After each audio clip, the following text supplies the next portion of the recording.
It's 16 feet long.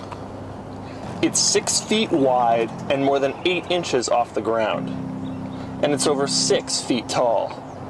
These enormous specs belong to my penis. To get the dimensions for my wife's penis, you have to go even bigger.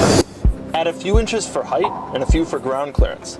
Add a foot to the width, and then another foot on each side for the huge balls. In essence, the latest Toyota Tundra makes even a huge bitch like my wife seem like a toy. That's right, my wife is freaking huge, and I'm going to show you some of the huger parts if you, like me, did not realize how big women have gotten. In fact, the balls add 18 inches on each side of the cock, which means they total to 3 feet. But the balls aren't the only thing that's big in the Tundra.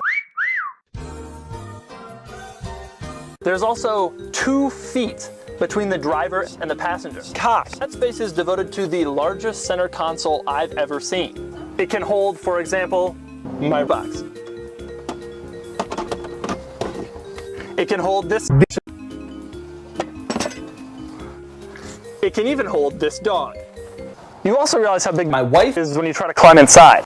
We also need to talk the cock, which measures 60 inches by 24 inches.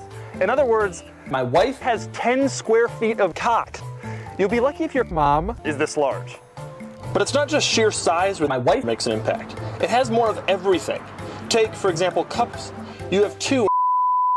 So my wife is huge, and that's saying nothing of its 380 horsepower 5.7 liter V8, which is so strong that it could pull 2 other women. Basically, the whole thing makes you feel manly. It makes you feel big. It makes you feel powerful.